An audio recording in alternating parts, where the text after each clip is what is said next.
Liberia and Ghana, two West African countries on opposite ends of the global development spectrum. One is recovering from a 14-year civil war, while the other is often hailed as a beacon of democracy. On this learning tour, CARE helped policymakers explore the benefits of U.S. foreign assistance investments in health, livelihoods, and gender empowerment. This was done through the lens of the 1,000-Day Initiative, which targets the first 1,000 days between a woman's pregnancy and her child's second birthday. Today, Liberia has one of the world's highest maternal mortality rates. 994 women out of every 100,000 die during pregnancy or delivery. Yet there is reason for celebrating. One program delivered in partnership with the Liberian Ministry of Health and Social Welfare is reaching a population that had no access to basic medical care. This clinic in the town of Zenzu trains traditional midwives to become skilled birth attendants, including Poland Ray Ray, a 52-year-old member of the community whose home now also serves as a birth waiting home. Poland helps identify pregnant women in the community, ensures that they receive prenatal care, and provides them a place to go when they are preparing for labor and delivery. The clinic also provides immunizations for children and adults, stocks a pharmacy with medical supplies, and hosts a children's club.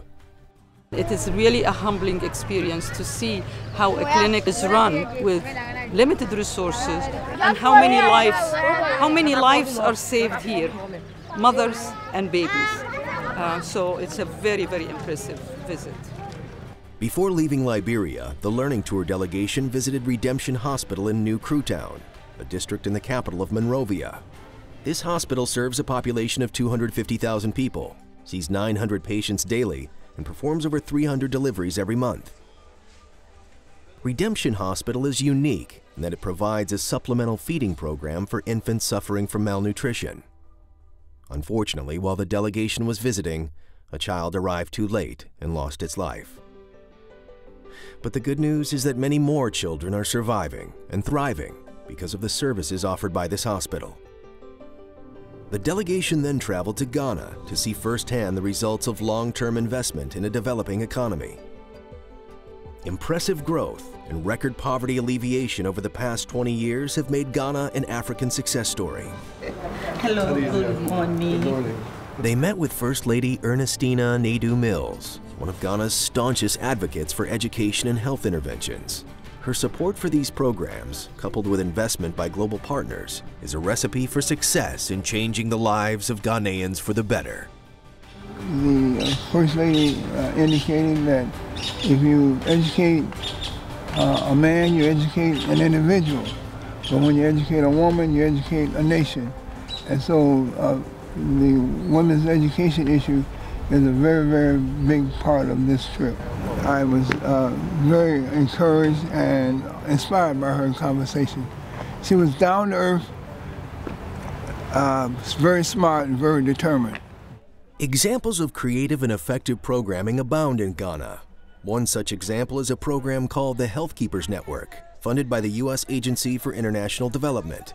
This innovative program recruits and trains local women to become health keepers, who sell health protection products including water purification tablets, oral rehydration solution for dehydrated children, contraceptives, and hygiene products. The Health Keepers Network also provides insecticide-treated nets to prevent malaria and works with the local community to raise awareness about the importance of using bed nets. I think it's extremely important to have members of Congress come to see for themselves. It's often hard from a distance to know the effect of the assistance that the U.S. gives. Interventions like these are critical in ensuring that both mother and child have a better chance at surviving the critical 1,000 days between pregnancy and the first 2 years of a child's life. This learning tour to Liberia and Ghana demonstrated the great need for continued U.S. engagement in this region of the world. This is not the time for the U.S. to break away from investing in programs that make a difference in people's lives. I needed to see what was taking place here, and I'm going to take this message back home. It was a trip of a lifetime. I just garnered so much information, and it was humbling, and it just reinforced the fact to me that we've got to continue to help our brothers and sisters.